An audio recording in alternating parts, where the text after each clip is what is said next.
Okay, so I thought it was pretty slick. This was the finale, and we actually ended season 6 where it all began. They literally took it back to where it all began, and it was very interesting. This is going to be real, real good for some of you who don't really pay attention or chose to forget some of the stuff when we first started. Yeah.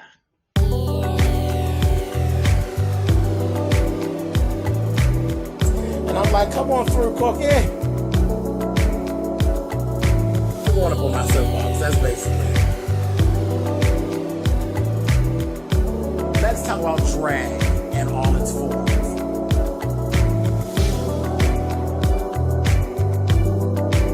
What, Cookie?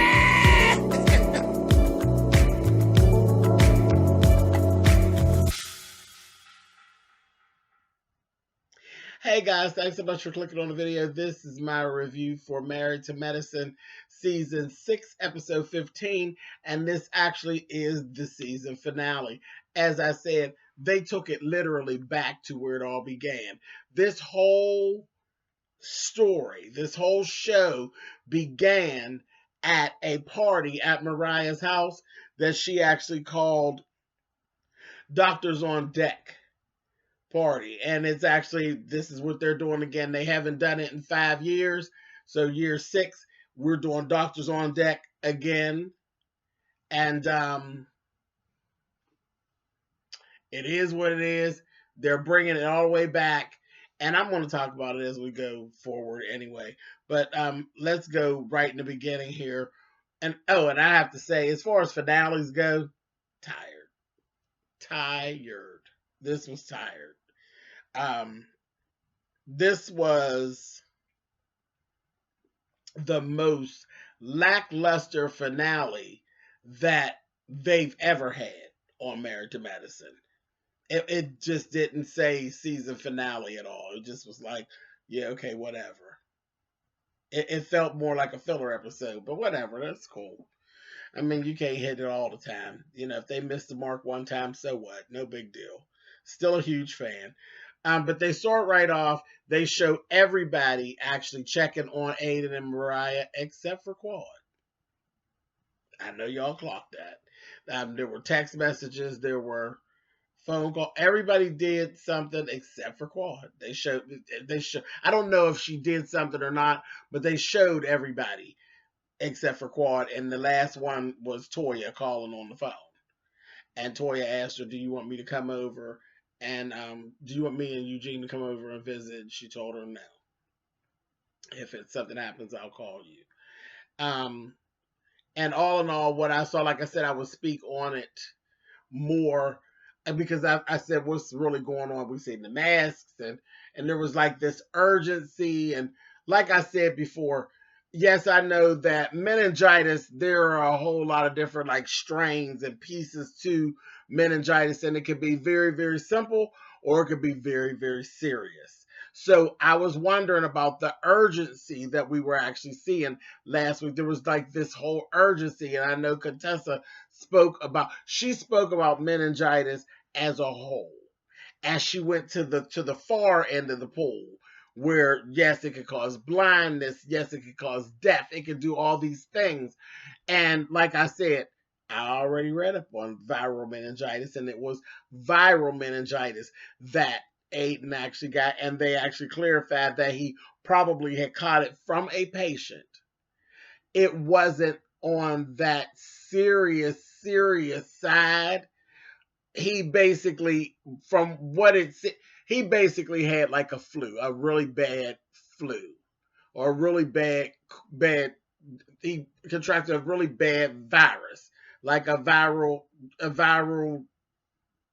cold. It was like a cold, a real bad cold or a flu, and it really knocked him down. He was in the hospital for darn near a week. And it was bad, but it wasn't life threatening.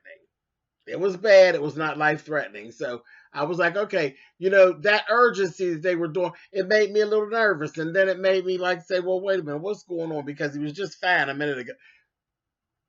Real bad, like real bad flu. He had bad headache and all. Real bad flu symptoms is what it basically broke down to.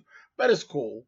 And I'm glad he got, it wasn't anything, more serious than that. Cool beans, no problem. A lot of hype for the show, basically, is all it was about.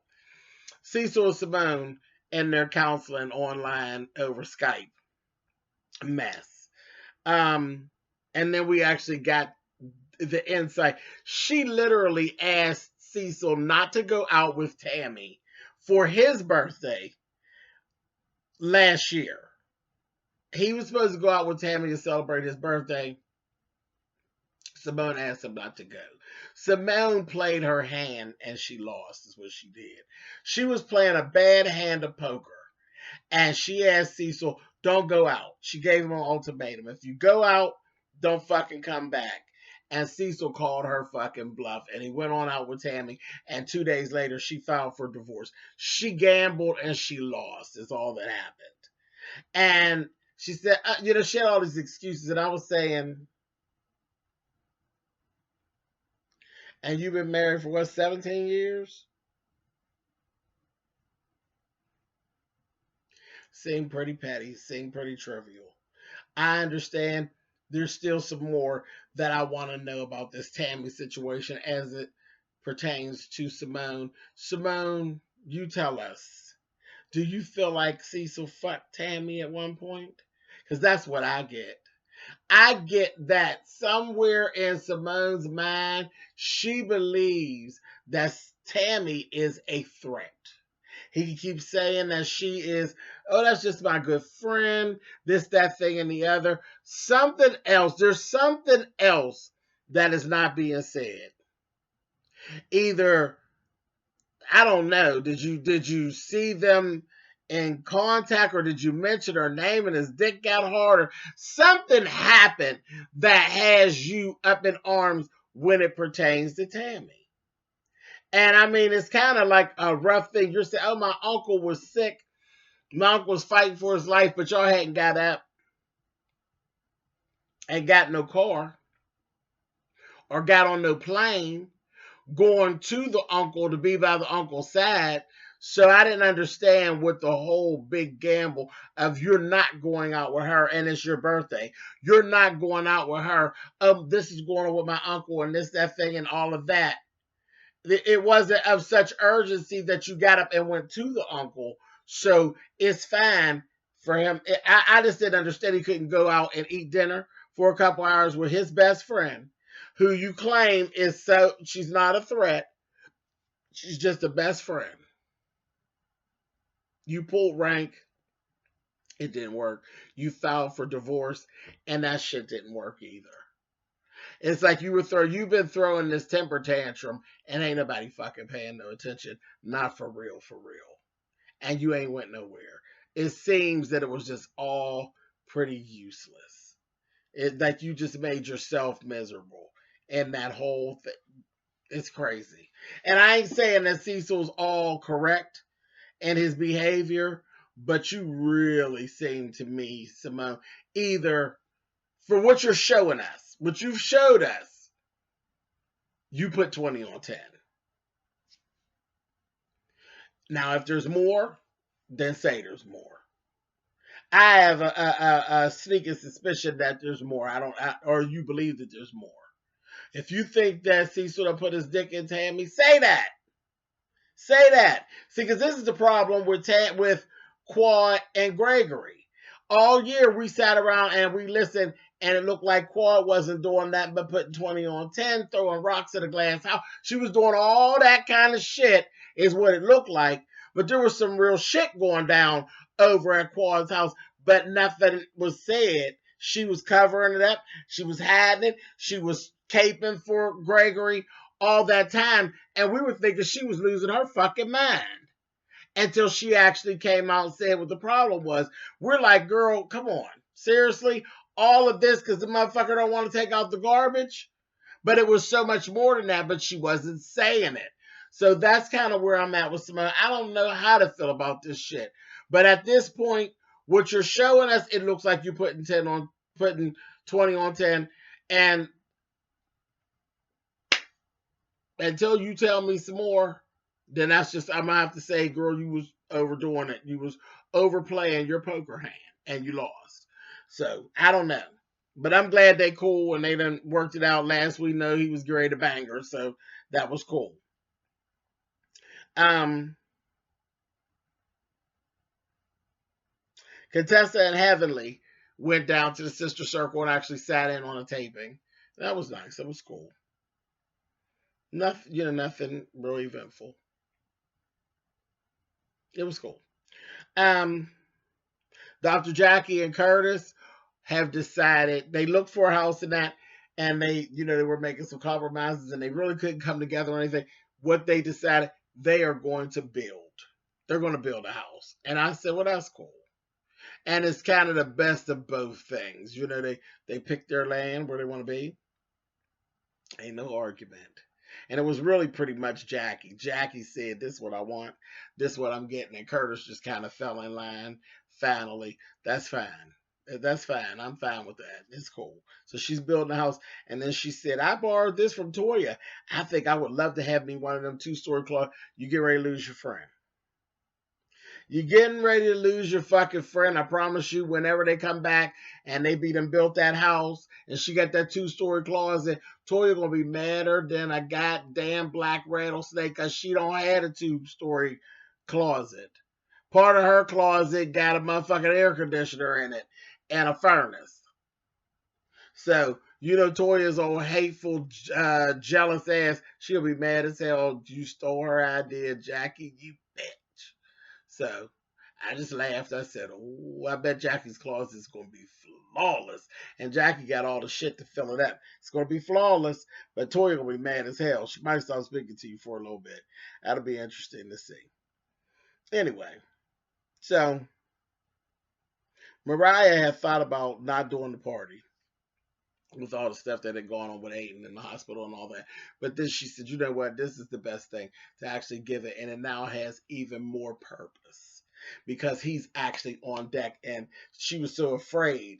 When they said viral meningitis, they went to the full extreme. Their thought process was the worst. So to find out that it wasn't, and now he was back, her doctor's back on deck. This gave the party even more purpose. So they're having a party. At the party, of course, Mariah in Mariah fashion had to throw a little shade. Well, I hope there's nothing going on like there was at the last party. And then they showed these flashbacks. I said, bravo, Andy, you're a dirty motherfucker. And the production was just shady with this shit. They threw all of this stuff in there, and I'm going to give this to you all who either act like you don't remember or you weren't watching at the time when it all started. They showed this montage of all of these reads that Quad was throwing out at the first party. But what they didn't make very clear to somebody who doesn't remember or didn't ever see that those weren't just reads that Quad was throwing out. Those were all responses and comebacks from her being attacked at that first party. Those of you who were actually watching with an open eye and not an I hate Quad eye remembers that those were all responses to attacks made on Quad from that fucking stinking bitch, Carrie Wells, who's not on the show anymore, the white woman that you kept seeing, the one she called anorexic. She was a dirty bitch. She was Mariah's so-called best friend in the group of wives, and there was so much talk from Mariah about how much of an ain't shit bitch that Quad was, that her good white girlfriend was up on Quad's ass from the time she stepped in the party and was treating Quad like a less than bitch the whole party, and Quad didn't go for it. Quad was firing back at that bitch like this, and this is when we actually fell in love with Quad. That's when everybody fell in love with Quad, when she came in and she wasn't the actual hood rat that for 40 minutes Mariah led us to believe she was.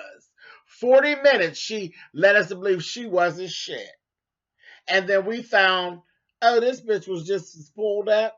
And that bitch knew how to read. She done hung with the girls. And she do. She hangs with the girls.